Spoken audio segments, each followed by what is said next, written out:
Hello students, welcome to R academy. और मैं आपका बायोलॉजी टीचर नागेंद्र साहब। माफ़ी चाहूँगा, आज थोड़ा सा वोकल कॉर्ड में मेरी प्रॉब्लम है, लेकिन आप लोग का प्यार है कि वीडियो बनाना आपके लिए ज़रूरी था, तो इसलिए मैंने कोशिश की कि नहीं, अपना स्टूडेंट्स को 11th के स्टूडेंट्स को अपना लेक्चर दूंगा। और आज चैप्टर भी फिनिश करना था, रेस्पिरेशन प्लांट, इसलिए मुझे ज़रूरी था कि आपके लिए मैं यहाँ पर आऊँ। तो अगर मैं थोड़ी सी मेहनत करता हूँ आपके लिए तो अच्छा लगता है, और इसके बदले अगर आप चैनल को सब्सक्राइब करते हैं, व्यूज़ देते हैं, लाइक करते हैं तो थोड़ा और अच्छा होगा। तो चलिए, तो राजकाज है, बीमारी चलती रहती है, हालांकि सही हो जाऊँगा अगले नेक्स्ट लेक्चर तक, आप तक बढ़िया फिट हो जाऊँगा आपके लिए। तो हमारा जो चैप्टर चल रहा था रेस्पिरेशन इन प्लांट्स, इस चैप्टर के हम रेस्पिरेशन इन प्लांट्स की जैसे कि इम्पोर्टेंस की बात करें तो मैंने आपको इसकी इम्पोर्टेंस बताई कि अगर धरती पर रेस्पिरेशन नाम की चीज़ नहीं होती तो शायद कुछ भी नहीं होता, क्योंकि रेस्पिरेशन से प्लांट को एनर्जी मिलती है, और जब प्लांट को एनर्जी मिलेगी तो हमें एनर्जी मिलेगी, क्योंकि हम प्लांट को डायरेक्टली इनडायरेक्टली खाते हैं। अगर हम बात करें तो इस चैप्टर में हमने मैकेनिज्म ऑफ रेस्पिरेशन को समझा, जहाँ पर हमारी ग्लाइकोलाइसिस साइकिल, क्रेब्स साइकिल से मुलाकात करी, फर्मेंटेशन के बारे में जाना, और आज हम जानेंगे कि क्या होता है बैलेंस शीट ऑफ रेस्पिरेशन, या फिर आरक्यू। आरक्यू का मतलब रेस्पिरेटरी क्यूटेंट से है। तो यहाँ पर एक टॉपिक हम और पढ़ेंगे, इलेक्ट्रॉन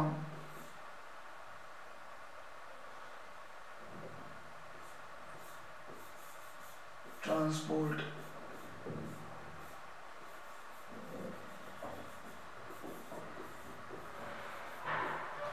सिस्टम।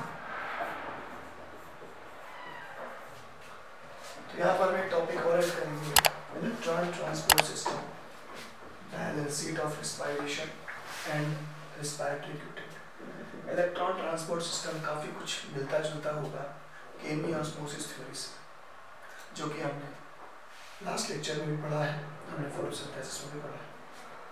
तो चलिए स्टार्ट करते हैं आज का टॉपिक। जैसे कि मैं बार बार कह रहा हूँ, वॉइस में हो सकता है थोड़ी सी प्रॉब्लम क्रिएट होगी, तो वोकल कॉर्ड प्रॉब्लम है, हालांकि वॉइस अच्छे से आ जाएगी। चलिए स्टार्ट करते हैं। Electron transport system and oxidative phosphorylation क्या है?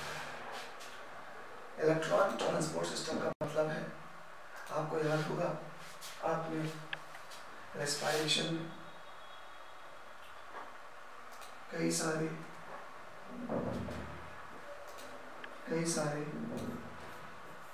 NADPH, FADH, GDP को बनाया था। लास्ट में देख लेंगे लेक्चर में, लास्ट लेक्चर में 12 NADPH, एक FAD, ऐसे करके हमारे टोटल मॉलिक्यूल्स बने थे। किस बने थे? क्रैब साइकिल में देखिए, और दोनों साइकिल का जो रिजल्ट है, तो रिजल्ट में टोटल जो हमारे NADH था, टोटल जो हमारा FAD था, वो सब लिखा हुआ है। अब हम देखते हैं कैसे NADPH से या FAD से या GDP से ATP तैयार किया था। हमें ये समझना है।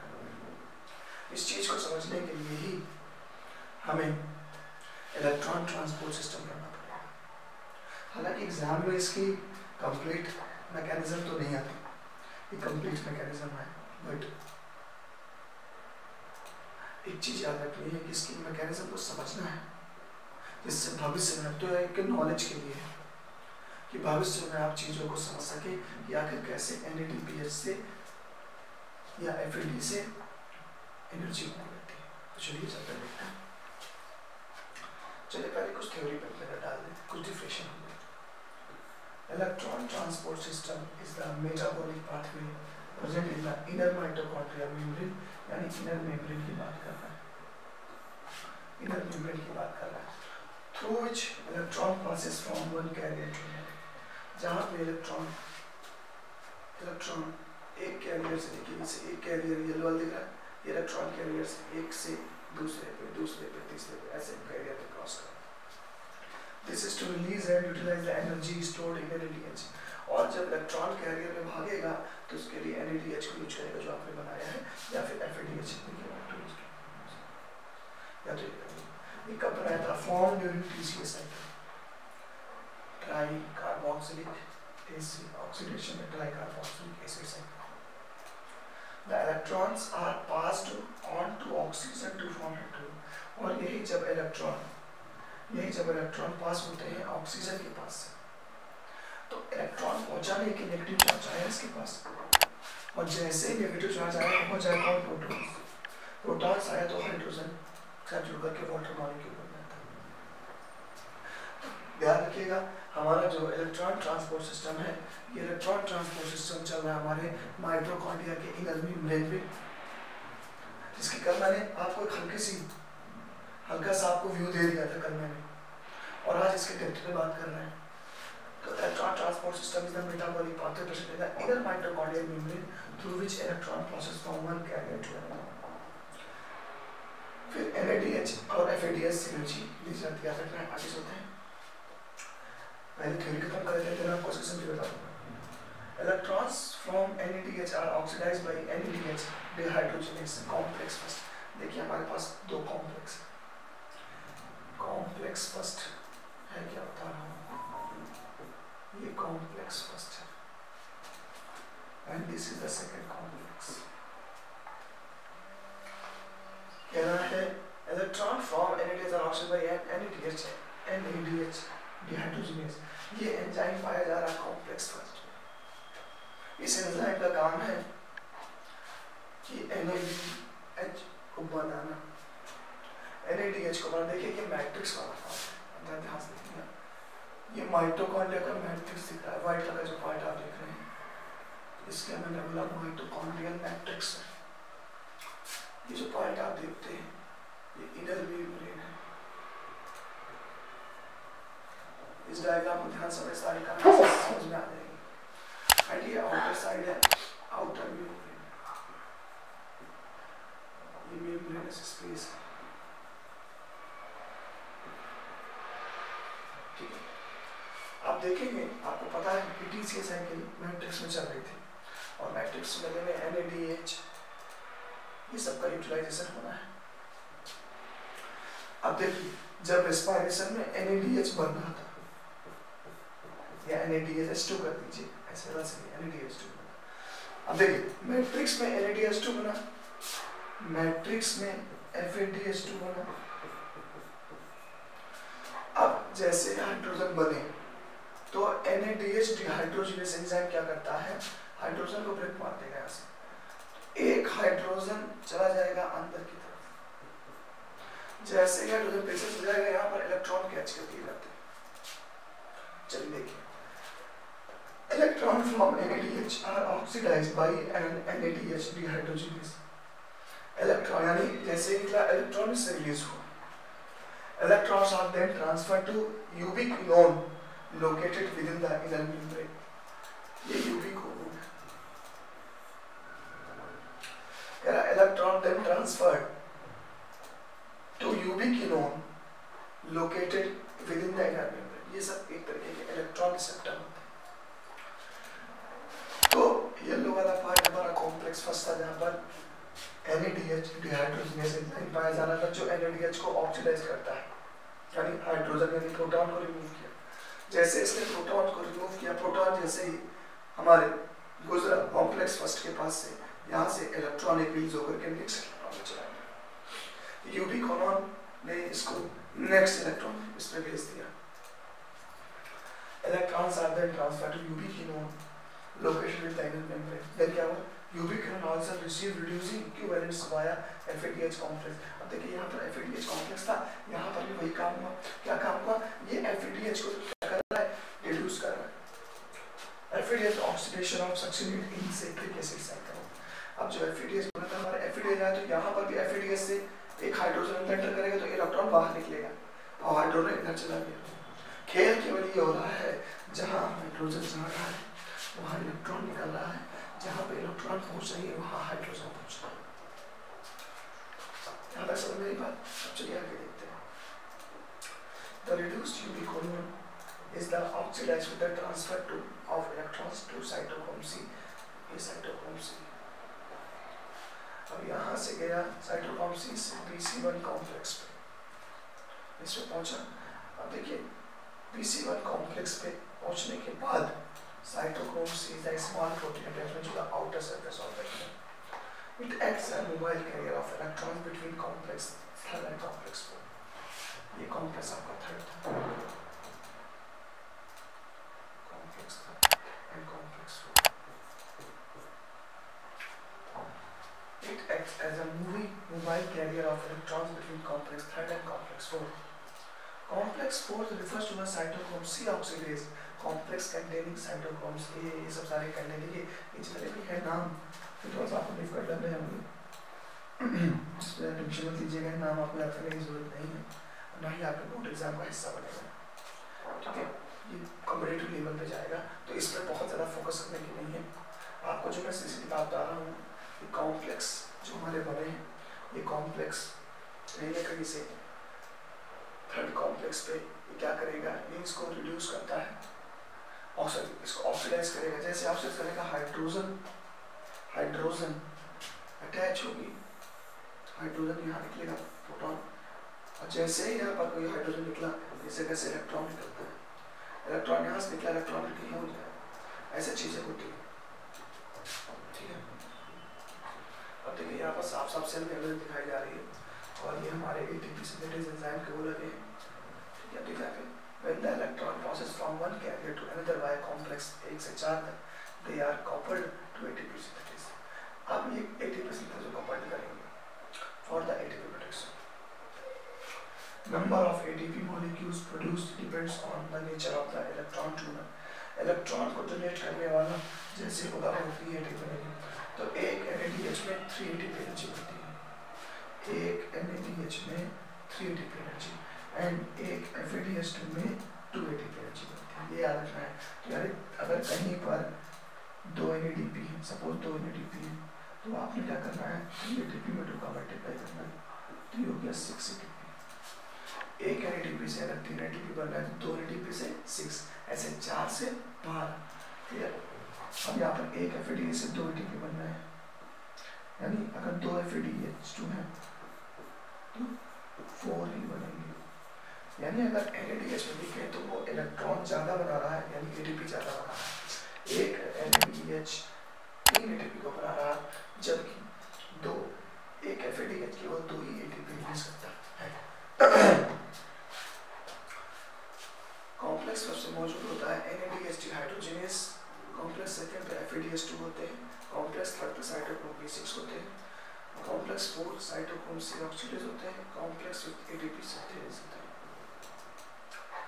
तो इस तरीके से अगर आप देखेंगे तो कॉम्प्लेक्स फर्स्ट पे NADH2 आया था, NAD बाहर चला गया, क्यों? क्योंकि H चला गया, प्रोटॉन चला आया और इलेक्ट्रॉन चला इधर से इधर, प्रोटॉन आया अंदर की तरफ और इलेक्ट्रॉन चला इस तरफ, ऐसे करते करते इलेक्ट्रॉन पे जाएगा, फिर धीरे धीरे करते क्रॉस होता है, जहाँ जहाँ इलेक्ट्रॉन जाएगा प्रोटॉन अंदर रिलीज कर देगा, जहाँ जहाँ इलेक्ट्रॉन जाएगा अंदर प्रोटॉन रिलीज कर देगा, यानी अंदर प्रोटॉन की कंसंट्रेशन को ये बढ़ा दे रहा है। इनर मेम्ब्रेन ने प्रोटॉन के कंसंट्रेशन को इधर कर दिया है, बढ़ा दिया। अब सिंपल सी बात है, प्रोटॉन जब ज़्यादा आ जाएंगे तो ये हायर कंसंट्रेशन से लोअर की तरफ बढ़ेंगे, और जब लोअर तरफ बढ़ेंगे तो ये ATP सिंथेसिस को एक्टिवेट कर देते हैं, और जैसे ATP सिंथेसिस एक्टिवेट हो गया हमारा क्या हो गया, बन गया ATP, ठीक है। अब देखिए in aerobic respiration the role of oxygen, ये देखिए स्केलेटन में NADH H आया, कहाँ पर आया, कॉम्प्लेक्स फर्स्ट पे, एंजाइम का नाम था, इलेक्ट्रॉन भेजा गया कॉम्प्लेक्स सेकंड पे जहाँ पर FAD था, वहाँ से भेजा गया कॉम्प्लेक्स थर्ड पे, और जो लेने वाले पीछे पार्ट थे उधर साइटोक्रोम, साइटोक्रोम से कॉम्प्लेक्स फोर्थ पे, और साइटोफोर्थ से पैर बना H2 बन गया, वाटर मॉलिक्यूल बन गया। ठीक है, इस तरीके से अगर देखें तो electron transport system, electron transport system था वो इलेक्ट्रॉन ट्रांसपोर्ट सिस्टम एक तरीके से इलेक्ट्रॉन को जनरेट करने वाला सिस्टम था। अगर बात करें आगे की तो in aerobic respiration the role of oxygen is limited. Oxygen का जो रोल होता है वो लिमिटेड होता है डन प्लास्टिक, yet oxygen is vital since it derives the whole process by removing hydrogen।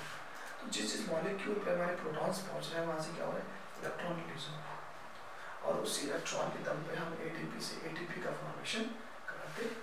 तो एडेनोसिन डाइफॉस्फेट से एडेनोसिन ट्राइफॉस्फेट का फॉर्मेशन होता है। The final hydrogen acceptor oxygen एक तरीके से देखा जाए तो जब प्रोटॉन्स निकलते जा रहे हैं तो उन प्रोटॉन्स का जो फाइनल एक एक्सेप्टर था वो एक्सेप्टर हमारा क्या हो गया, ऑक्सीजन। तभी क्या हुआ, रेस्पिरेशन में वाटर मॉलिक्यूल क्या हो गया, रिलीज हुआ। तो हाइड्रोजन ने ऑक्सीजन को जोड़ा और वाटर मॉलिक्यूल क्या हो गया, निकल गया। In respiration energy of oxidation is utilised for the phosphorylation. कहीं पर ऑक्सीडेशन हो रहा है, कहीं पर रिडक्शन हो रहा है और उसी और ऑक्सीडेटिव स्टेट के कारण शायद आज आपको वीडियो में आवाज साफ नहीं लग रही होगी तो उसके लिए माफ़ी चाहता हूँ, लेकिन बनाना भी ज़रूरी था क्योंकि क्लास नहीं चाहता कोई क्लास मिस हो आपके पास वीडियो पहुँचे। तो इस लेक्चर के लिए हेडफोन यूज कर लीजिएगा और ध्यान से सुनने के लिए। बाकी तो फिर मैं कोशिश कर रहा हूँ। Oxidative phosphorylation is different from photophosphorylation. Here light energy is utilised for the production of protein gradient. ये क्या कह रहा है, कह रहा है कि जो एटीपी बनाई जा रही है एडेनोसिन ट्राइफॉस्फेट वो यहाँ पर भी बन रही है, एडेनोसिन ट्राइफॉस्फेट फोटोसिंथेसिस में बनती है, दोनों जगह पे एटीपी का फॉर्मेशन होता है। लेकिन वहाँ पे सनलाइट की नीड होती है, यहाँ पर सनलाइट की नीड नहीं है। रेस्पिरेशन के लिए सनलाइट की कोई नीड नहीं है। कुछ इस तरीके से डायग्रामेटिक रिप्रेजेंटेशन देता हूँ। देखिए जो हमारा एटीपीएस होता है, इस एटीपीएस पे अगर बात करें दो स्ट्रक्चर याद रखिए। जैसे एक हो गया एफ नॉट और एफ नॉट कहीं भी मेम्ब्रेन पे धंसा होता है तो इनर मेम्ब्रेन पे हमारा एफ नॉट क्या है, इम्बीडेड है और इनर मेम्ब्रेन से बाहर हमारा F1 पार्टिकल निकला हुआ। तो जाएंगे आप देखेंगे इसे और ऐसा ही पाया जा रहा है आपके केमी ऑस्मोसिस थ्योरी में जहाँ पे इलेक्ट्रॉन बनाया जा रहा है। ये आउटर साइड है, ये इनर मेम्ब्रेन पार्ट है। अब देखिए क्या होता है, आउटर साइड प्रोटीन का कंसंट्रेशन लगातार बढ़ रहा था। अब देख रहे थे लगातार प्रोटॉन्स बढ़ रहे थे क्योंकि प्रोटॉन्स का रेस्पिरेशन का यहाँ पर NADH ज़्यादा बन रहा था और NADH क्या कर रहे थे, ये ऑक्सीडाइज्ड हो रहे थे और ऑक्सीडाइज होने के बाद में प्रोटॉन्स की संख्या बढ़ रही थी। अब सवाल ये उठा कि प्रोटॉन्स के नंबर अगर इतने बढ़ते जाएंगे आउटर साइड पे तो फिर सिंपल सी बात है चीज़ें हायर कंसंट्रेशन से लोअर कंसंट्रेशन की ओर जाएंगी। अब जब जाएंगी तो घटना क्या करती है, हाइड्रोजन मॉलिक्यूल आउटर साइड ज़्यादा हो गया। अब ज़्यादा हो गया तो क्या हुआ, ये हायर टू लोअर बढ़ेंगे, हायर टू लोअर जाएंगे तो ये क्या करते हैं, ATPase को एक्टिवेट कर देते हैं और जब ATPase एक्टिवेट हो जाता है तो ये ADP और इनऑर्गेनिक फॉस्फेट को लेकर के क्या बनाता है, बना देता है ये ATP। Head piece peripheral membrane protein complex होता है। पेरिफेरल मतलब आउटसाइड पे, site for ATP synthesis from ADP and inorganic phosphate. F not integral membrane protein होती है। तो F1 जो है पेरिफेरल प्रोटीन है, बाहर की तरफ पाई जा रही है। F नॉट क्या है, ये इंटीग्रल मेम्ब्रेन प्रोटीन कॉम्प्लेक्स है। It forms the channel through which protons cross the inner membrane. ये वो चैनल जहाँ से क्या होता है, हमारे प्रोटॉन क्रॉस करते हैं। तो देखिए एक तरफ बाहर अगर हम बात करें तो प्रोटॉन बाहर से अंदर जा रहा है, अंदर से बाहर जा रहा है, यही कर रहा है केवल सारा। The process of protons is coupled to the catalytic site of the F1 component for ATP production. For each ATP produced, 2 protons passes through F1. एक ATP को बनाने के लिए 2 protons को पास करना होता है, 2 protons from the inner intermembrane space to the matrix। अभी तक मैट्रिक्स में सब कुछ जाती जा रही कहाँ पर, आउटर मेम्ब्रेन के पास, यानी आउटर और इनर मेम्ब्रेन के जो बीच में स्पेस है उस जगह प्रोटॉन्स कलेक्ट होंगे। यानी ये जो पार्ट है ये आउटर और इनर मेम्ब्रेन के बीच का पार्ट था और यहाँ पर प्रोटॉन्स कलेक्ट होंगे। अब अभी तक प्रोटॉन्स को यहाँ से यहाँ फेंका गया, अब प्रोटॉन्स को यहाँ से फिर नीचे की तरफ लाया जाएगा। तो जिस चैनल के थ्रू आते हैं वो चैनल हमारा क्या है, वो चैनल हमारा है F1 component, F0 component. F0 component से क्रॉस करके फिर से इनर मेम्ब्रेन को पार करता हुआ मैट्रिक्स की तरफ जाएगा। प्रोटॉन फिर मैट्रिक्स का, तो जब ये एक प्रोटॉन या दो प्रोटॉन हमारे इस F1 पार्टिकल या ऑक्सीजन से अंदर की तरफ एंटर करते हैं तो ये ATPase एंजाइम को एक्टिवेट कर देते हैं और ATPase एंजाइम जैसे एक्टिवेट होता है इनऑर्गेनिक फॉस्फेट और ATP को लेकर ATP बना देता है। तो वही कह रहा है for each ATP produce 2 hydrogen ions passes through F0 from the intermembrane space to the matrix down electron chemical proton gradient। तो प्रोटॉन ग्रेडियंट खाली यहाँ पे आप ट्रांसफर करते हैं। अब जैसे लेके आप ट्रांसफर करते हैं बहुत अच्छे से लुक में यहाँ दिखाया जा रहा है इलेक्ट्रॉन ट्रांसपोर्ट सिस्टम को कि जैसे इलेक्ट्रॉन ट्रांसपोर्ट हुआ। आप देखिए ये मैट्रिक्स है, ये इंटरमेम्ब्रेन स्पेस है। अभी देखिए सारे कॉम्प्लेक्स फर्स्ट था, सेकंड था, थर्ड था, फोर्थ था, फिफ्थ है ना।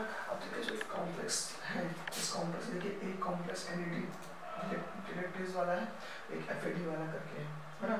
तो पहले प्रोटॉन जैसे आ रहा है एंजाइम में NADH को ऑक्सीडाइज कर दिया, ऑक्सीडाइज वाला हाइड्रोजन रख दिया, NADH को ऑक्सीडाइज किया, प्रोटॉन अंदर चला गया। इधर कॉम्प्लेक्स FAD वाला यहाँ पर भी प्रोटॉन अंदर चला गया। क्लियर। अब इलेक्ट्रॉन भी देखिए भाग रहे हैं एक जगह से दूसरी इलेक्ट्रॉन भाग रहे हैं। इलेक्ट्रॉन जैसे इलेक्ट्रॉन पहुँचता है ये क्या होता है, रिड्यूस्ड हुआ, और जैसे इलेक्ट्रॉन रिड्यूस्ड हुआ तो इसने डबल लेकर के इसको ऑक्सीडाइज कर दिया। इस तरीके से आखिरी जो हमारा हाइड्रोजन रिसेप्टर होता है वो क्या होता है, वाटर। तो रिस्पायरेशन में इसलिए वाटर बनती है। अभी तक हाइड्रोजन कंसंट्रेशन यानी प्रोटॉन्स के नंबर ज़्यादा हो गए, सिंपल सा आ रहा था प्रोटॉन नंबर ज़्यादा होगा तो ये हायर टू लोअर में जाएंगे। जैसे ही प्रोटॉन्स हायर टू लोअर चलता है ये हमारे ATP सिंथेस एंजाइम को क्या करता है, ATP सिंथेस क्या करता है, एक्टिवेट करता है। जैसे एक्टिवेट हो गया एंजाइम ने प्रोटीन का फॉर्मेशन, इलेक्ट्रॉन का फॉर्मेशन कर दिया। अलग तरीके से दिखाया जा रहा है कि नेट गेन क्या है। तो और इससे पहले नेट गेन का जनरल है वो आपको दिखाता हूँ। नेट गेन की बात करें तो ग्लाइकोलिसिस में आपने देखिए यहाँ से ग्लाइकोलिसिस में आपने 2 ATP एनर्जी बनाई थी, ओके। और जब पायरुवेट से एसिटिल कोएंजाइम A बनता है तो 2 NADH का फॉर्मेशन, यानी ओवरऑल देखें तो ग्लाइकोलिसिस में 6 ATP बने, 2 या 4 2 6 ATP बने। नीचे आ जाएगा जब पायरुवेट से एसिटिल कोएंजाइम का तब भी 2 NADH बने थे और एक NADH आपको पता 3 ATP बराबर होता है, बस 6 ATP। देखिए यहाँ पर भी आपको टोटल कितने NADP मिल रहा है, 18 4 22 25 26। अब 24 सॉरी यहाँ पर आपको टोटल 24 ATP मिल रहा है। 24 ये हो गया, आप इधर से ऐड कर लीजिए 28 ATP के आसपास पहुँचेगा। टोटल नेट ATP मिले 36। तो किसी में 36 होता है, 38 होता है, समझ के जरा ध्यान से। 6 4 10 2 12 जोड़ दीजिए, सब जोड़ दीजिए, निकलेगा 4 2 6 36 ATP। वही चीज़ यहाँ पर 2 ATP डायरेक्टली मिलती है।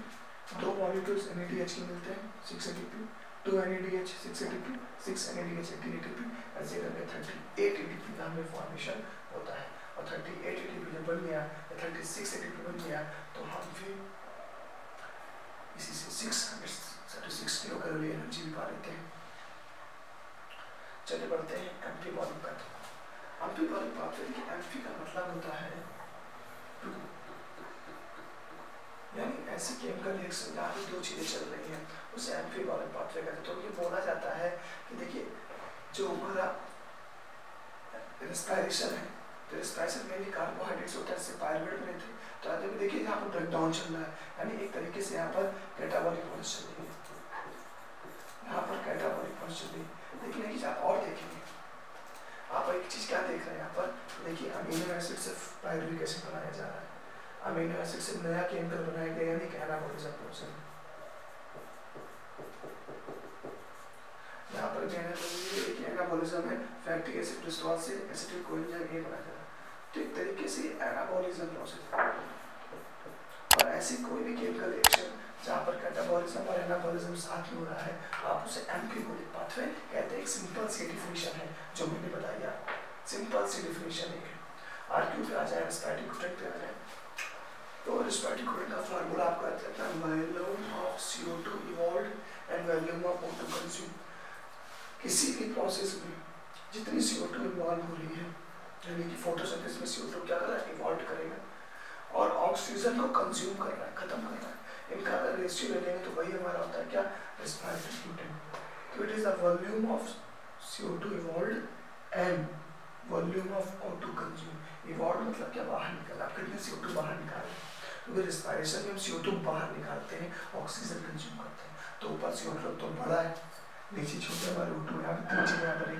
इनका जब रेशियो निकालेंगे तो वो होता है रेस्पिरेटरी कोटेंट। ये इंपॉर्टेंट क्वेश्चन है और खासकर वहाँ से आपसे पूछेगा कि प्रोटीन का कितना आरक्यू है, कार्बोहाइड्रेट का। तो देख लीजिए कार्बोहाइड्रेट का आरक्यू 1 निकलता है, बिकॉज 6 CO2 आप लेते हैं और 6 ऑक्सीजन भी बाहर निकलते हैं।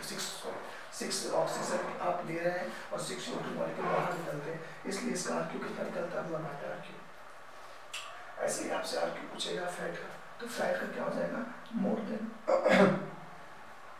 आरक्यू से फैट क्या जाएगा 0.7, लेस देन 1 होता है।